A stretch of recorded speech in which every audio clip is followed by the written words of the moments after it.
नमस्कार, PP news 9 में आपका स्वागत है और मैं हूं रूपेश राज। अक्सर हम नए मुद्दों पर बातचीत करते हैं और नए मुद्दों के साथ हमारे साथ कुछ बड़ी हस्ती हमारे साथ मौजूद होते हैं। तो आज कई सारे विषय पर बात करेंगे, लेकिन उससे पहले धनतेरस और दीपावली की आप सब पूरे भारत को बहुत बहुत बधाई। और ये धनतेरस और दीपावली आपके लिए खुशियां ही खुशियां लाए। हम अपने चैनल के माध्यम से भी अपील करते हैं कि पूरे भारत में दीपावली और धनतेरस की सबके घर में माँ लक्ष्मी का आशीर्वाद हो और आप लोग आगे बढ़े और तरक्की करें। तो आज कुछ मुद्दों पर बातचीत करेंगे और मुद्दों पर बातचीत करने के लिए हमारे साथ मोहम्मद लतीफ सर हमारे साथ मौजूद है, जो एडवोकेट है। सर, सबसे पहले तो पीपी न्यूज 9 में आपका स्वागत है sir. Thank you Rupesh ji. Sir, जिस तरह से आज धनतेरस है, का दीपावली है, क्या मैसेज देना चाहेंगे भारतवर्ष को आप? मैं सबसे पहले जम्मू कश्मीर के सब लोगों को और मुल्क भर के लोगों को धनतेरस और दिवाली की बहुत बहुत मुबारक पेश करता हूं। और खुशी का त्यौहार है, भाईचारे का त्यौहार है और मैं सबको दिल की गहराइयों से दीपावली और धनतेरस की मुबारक पेश करता हूं। तो सबको मेरी तरफ से happy Deepavali and happy Dhanteras day. Bashir Sahab, एक नया मुद्दा कल से जो है ओबीसी पर आप अक्सर बातचीत करते हैं, तो आपसे यही जानना चाहेंगे, कल से कुछ और भी कम्युनिटी के लोगों को उसमें जोड़ा गया है, कई सारे लोगों को जोड़ा गया, तो क्या कहेंगे आप ओबीसी को लेकर? रुपेश जी, जैसे जैसे अभी मैंने आप सारे लोगों को दीपावली की मुबारक पेश की है और धनतेरस की मुबारक पेश की है, इसी के साथ साथ ही मैं बड़े दुख के साथ कहना चाहता हूँ कि ये दीपावली के त्यौहार पे जो हमें जम्मू कश्मीर हुकूमत ने कल जो एक आर्डर निकाला है सोशल वेलफेयर कमिश्नर ने, by order of the lieutenant general governor, तो उसका हमें बहुत दुख हुआ है कि वो आर्डर इस तरह से निकल गया कि हम तो दीपावली पे गवर्नमेंट से कुछ और ही तोहफे की उम्मीद कर रहे थे। हम तोहफा ये उम्मीद कर रहे थे कि गवर्नमेंट जो है 27% रिजर्वेशन ओबीसी को लागू करेगी, पर कल के आर्डर ने सबको एक चुका दिया। उन्होंने क्या किया कि 15 कम्युनिटीज़ को ओबीसी की लिस्ट में ऐड कर दिया। पहले ही 27 कम्युनिटीज़ थी, अब 15 कम्युनिटीज़ को और डाल दिया। टोटल ओबीसी की जो हमारी जम्मू कश्मीर की आज की लिस्ट है, जो उसके मुताबिक 42 कम्युनिटीज़ को नोटिफाई कर दिया है for the benefits of OBC. But साथ साथ देखा जाए तो उनको दिया है क्या रिजर्वेशन? 92 से लेकर 2020 तक जो थी वो 2% रिजर्वेशन रही। उस वक्त पहले 23 कम्युनिटियाँ थी, फिर 27 कम्युनिटियाँ थी। अब 2020 के बाद जब 4% लागू किया तो अब जो है वो 15 कम्युनिटीज़ को और ऐड कर दिया। चलो, अगर गवर्नमेंट को वो लगता है कि वो भी सोशली एंड इकोनॉमिकली बैकवर्ड हैं, उनको डालना है, जहाँ सेंट्रल मंडल कमीशन की रिपोर्ट के मुताबिक वो लोग भी इस क्राइटेरिया में फॉल करते हैं, तो उससे पहले मंडल कमीशन की रिकमेंडेशन के मुताबिक और इंदिरा सानी जजमेंट के मुताबिक गवर्नमेंट को पहले 27% रिजर्वेशन लागू करनी चाहिए थी, पर 27% लागू नहीं करना तो 42 कम्युनिटीज़ को 4% रिजर्वेशन में रखना और वहाँ भी एक इकोनॉमिक वार। तो ये इससे मुझे नहीं लगता कि किसी भी कम्युनिटीज़ को, जो पहले नोटिफाइड कम्युनिटीज़ हैं ओबीसी में 27 और जब 15 कल की जो कम्युनिटीज़ गवर्नमेंट ने नोटिफाई की हैं, उससे कोई भी बेनिफिट होगा किसी भी कम्युनिटी को, क्योंकि 4% ना के बराबर है। 42 कम्युनिटीज़ की पॉपुलेशन जो है, अब पहले 27 कम्युनिटीज़ की जो पॉपुलेशन थी वो 30% के आसपास गवर्नमेंट लेती थी। डाटा जो है 1931 के सेंसस के मुताबिक 32 के आसपास वो पॉपुलेशन कहा जाता था। आज अगर आप 30 भी लेकर चलेंगे तो जो 15 कम्युनिटीज़ जो कल की ऐड की हैं, उनको ऐड करके 42 कम्युनिटीज़ की पॉपुलेशन जम्मू कश्मीर में कम से कम 50% होगी। 50% पॉपुलेशन वालों को अगर आप 4% रिप्रेजेंटेशन देंगे गवर्नमेंट जॉब में ओनली, तो वो तो एक ना के बराबर है, उनके साथ मजाक है। ये तो हमें तो पहले ही हम 1992 से लेकर आज तक जितनी भी पुरानी सरकारें रही हैं उनके जो बेइंसाफ़ी का शिकार रही हैं, पर जो कल का किया है वो तो एक किस्म का बहुत बड़ा जुल्म है ओबीसी की पहली नोटिफाइड कम्युनिटीज़ के साथ और दूसरी भी जो 15 साल की ऐड की है, अगर गवर्नमेंट 15 ऐड कर रही थी तो उसके साथ साथ ही गवर्नमेंट को 27% रिजर्वेशन लागू करने का भी उसको ऑर्डर लाना चाहिए था साथ ही। तो उसके बाद अगर वो लोग आ भी जाते तो किसी को नहीं कोई एतराज़ नहीं होता और सबको थोड़ा बेनिफिट भी हो जाता हर कम्युनिटीज़ को। ना तो पहली 27 कम्युनिटीज़ को कोई बेनिफिट हुआ है आज तक रिजर्वेशन का, ना के बराबर, क्योंकि 27 कम्युनिटीज़ 30% पॉपुलेशन और रिजर्वेशन 2%, बाद में 4% की, तो अब 42 communities population will be more than 50% होगी एस्टिमेटेड और रिजर्वेशन 4%। वो तो किसी को भी कोई बेनिफिट नहीं है। तो लिहाजा गवर्नमेंट को कम्युनिटीज़ को ऐड करते करते ही साइमल्टेनियसली मैं एलजी साहब से अपील करूंगा, सोशल वेलफेयर के कमिश्नर साहब जो हैं शीतल नंदा जी, उनसे अपील करूंगा और गृह मंत्री जी और अमित मोदी साहब से भी मैं ये अपील करूंगा कि जम्मू कश्मीर के ओबीसी का जो 27% रिजर्वेशन का इशू है उसको प्रायोरिटी पे कंसीडर किया जाए। और जम्मू कश्मीर के ओबीसी में जो बात साफ कर सकता हूं कि इस वक्त जितनी 42 कम्युनिटीज़ नोटिफाइड हैं वो 50% पॉपुलेशन के आसपास होंगी और यही कम्युनिटीज़ जो हैं ओबीसी वाले ही मौजूदा सरकार बनाने और गिराने का जो है वो इतना वजन रखते हैं। इस वक्त उनकी स्ट्रेंथ पॉपुलेशन इतनी हो गई है कि अगर ओबीसी को 27% रिजर्वेशन लागू नहीं होगी तो जो पॉलिटिकल पार्टीज इलेक्शन का ख्वाब देख रही हैं और गवर्नमेंट बनाने का ख्वाब देख रही हैं, उनके ख्वाब जो हैं वो अधूरे ही रह जाएंगे। क्योंकि ओबीसी एक बहुत बड़ा वर्ग है जिसको 1992 से लेकर आज तक जो है वो बेइंसाफ़ी और जुल्म का शिकार होना पड़ रहा है। जितनी भी जम्मू कश्मीर की हुकूमतों ने सरकार की 5 अगस्त 2019 के ऑर्डर के बाद रियासत जम्मू कश्मीर के लोगों में एक बहुत बड़ी उम्मीद जागी थी कि अब सेंट्रल लॉज डायरेक्ट इंप्लीमेंट हो रहे हैं तो रिजर्वेशन लॉज भी इंप्लीमेंट हो जाएगा, पर किसी ना किसी बहाने से उसको डिले किए जा रहे हैं। अब जो है वो कल का ऑर्डर जो है वो भी जो है एक जो है और बहुत बड़ा झटका लगा है जो ऑलरेडी नोटिफाइड कम्युनिटीज़ थी। तो चलो अगर सरकार ने उनको वो एंटाइटल हैं, अगर किसी क्राइटेरिया के मुताबिक आते हैं तो 27% रिजर्वेशन भी साथ ही लागू कर देना। 27% रिजर्वेशन को वो पीछे किए जा रहे हैं और बाकी जो है लॉ जो है वो नोटिफिकेशंस आई जा रही हैं, आए दिन आई जा रही हैं, पर ओबीसी का कोई भी नहीं सुन रहा है। बशीर साहब क्या कहेंगे कि क्या लगता है कि जिस तरह से नए नए अमेंडमेंट भी लाए जा रहे हैं और हर इंसान को अगर रिजर्वेशन ही मिलती रहेंगी तो क्या लगता है कि रिजर्वेशन को बढ़ावा दिया जा रहा है या उसे खत्म किया जा रहा है? रुपेश जी, रिजर्वेशन जो थी that is for the upliftment of the backward communities और आज तक हमें तो अपलिफ्टमेंट हो ही नहीं पाई क्योंकि रिजर्वेशन लागू ही नहीं हो पाई। अगर रिजर्वेशन लागू करते 20-30 साल और किसी स्टेज पे गवर्नमेंट ये सोचती कि जी अब इनको रिजर्वेशन से जो है वो कम्युनिटीज जो है वो अपलिफ्ट हो चुकी है, इनका सोशल इकोनॉमिक बैकवर्डनेस जो है वो खत्म हो चुका है, अब रिजर्वेशन जो है वो कम करेंगे या खत्म करेंगे, वो एक अलग मुद्दा है। पर सबसे बड़ी बात यह है कि जब से हिंदुस्तान आज़ाद हुआ है उसके बाद 1992 के बाद जो थी वो मंडल कमीशन की रिपोर्ट और इंदिरा सानी जजमेंट के बाद भारत भर में जो है वो 27% रिजर्वेशन लागू हो गई। रियासत जम्मू कश्मीर में SR 126 लाया वो 1994 में, जिसमें उन्होंने जो थी अदर बैकवर्ड क्लासेस को रिजर्वेशन देने के बजाय बैकवर्ड एरियाज को रिजर्वेशन दे दी और हमारा नॉमिनिक्लेचर ही चेंज कर दिया OSC में। और उसके बाद 2% रिजर्वेशन, और वो 2% रिजर्वेशन जो थी वो 2020 तक चली, जितनी भी बीच में सरकारें आई। हालांकि रिजर्वेशन एक्ट 2005 भी आया बाद में SR 126 को रिपील करके, उसमें भी उन्होंने वो सेम चीज़ रखी।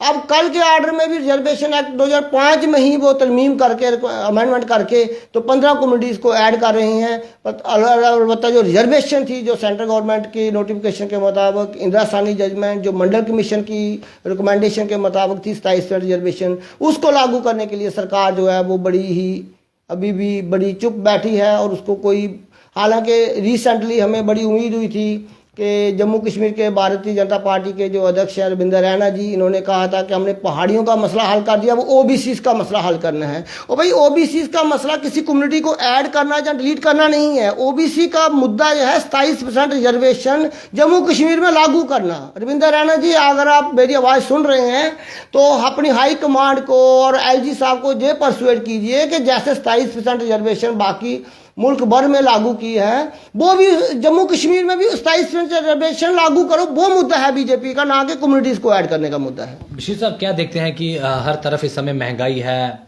बेरोजगारी है, लोग प्रदर्शन पर है और सबसे बड़ी बात है कि जैसे आपने रविंदर रैना जी का नाम लिया, तो कल हमारी टीम ने वहां पर रविंदर रैना जी को एक सवाल पूछा कि क्या पीएचई डेली वेजर जितने भी है, चाहे पीएचई के है, जितने भी डेली वेजर हैं, वो इस समय प्रदर्शन पर है, क्या इस बार की जो दिवाली है वो भी उन्हें कुछ मिलेगा या यूं ही प्रदर्शन में गुजर जाएगी? हालांकि उनकी तरफ से कोई भी जवाब नहीं है, तो किस तरह से देखते हैं आप इसको?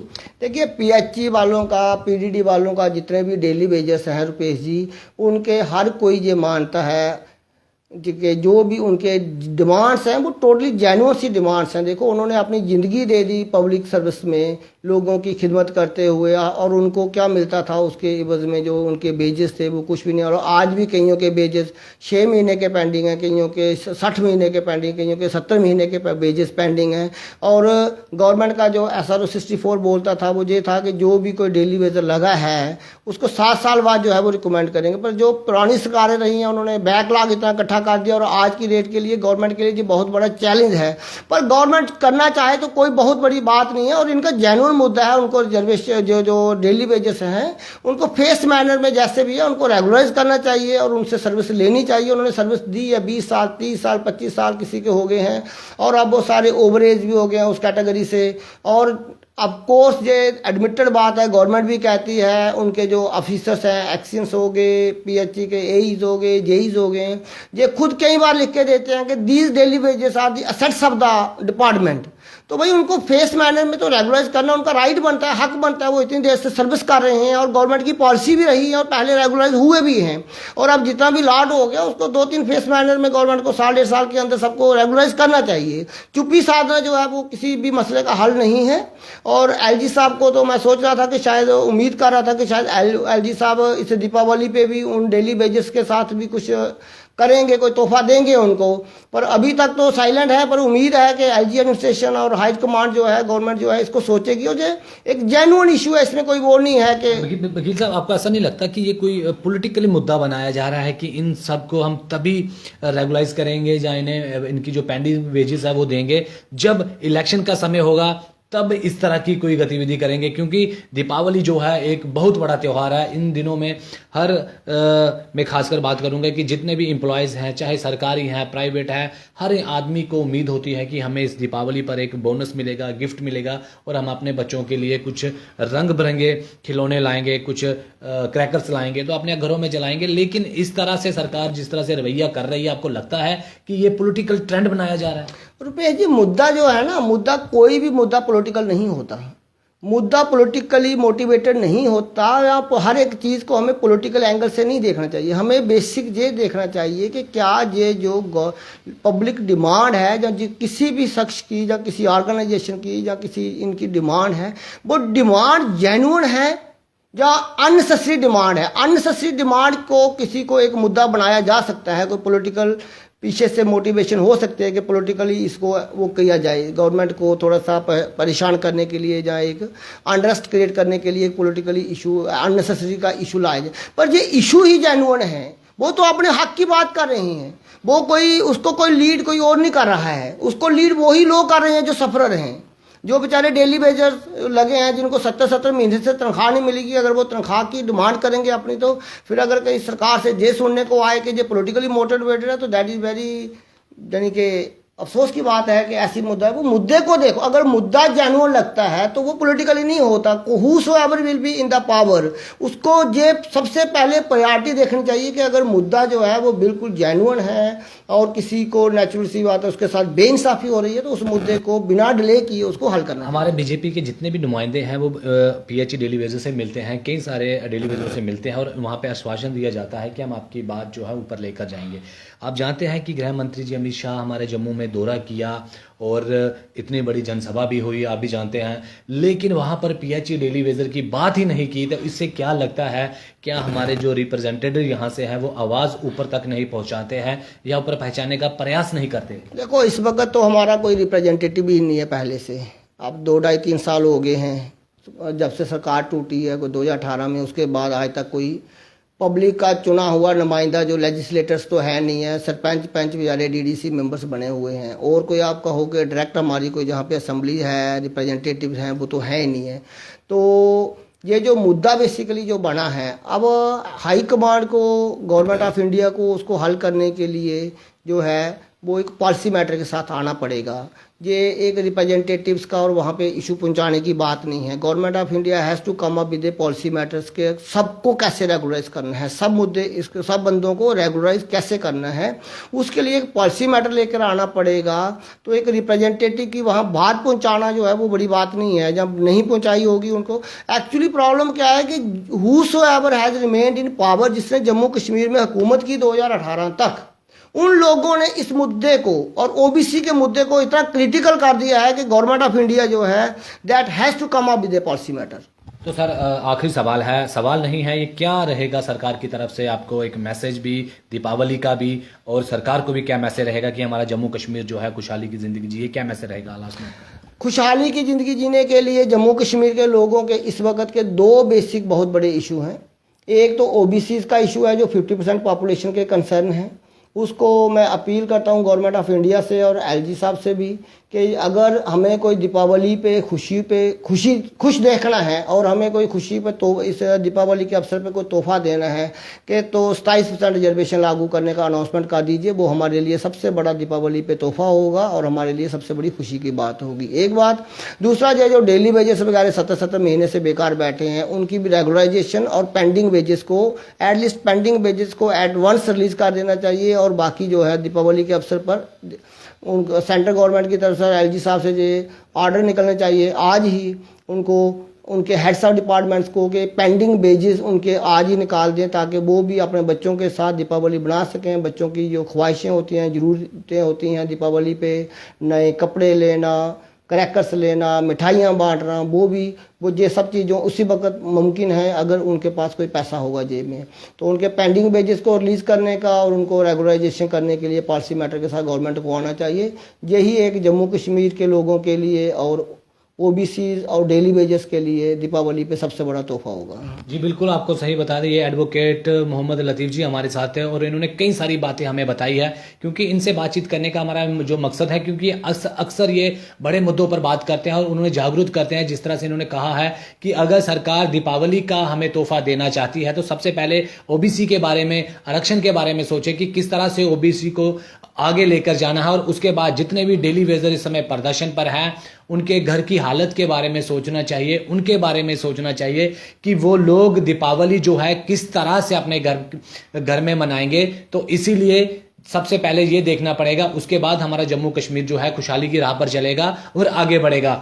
और भी कोई अपडेट हमारे पास होगी आप तक जरूर पहुंचाएंगे। देखते रहिए पीपी न्यूज़ लाइन जम्मू से।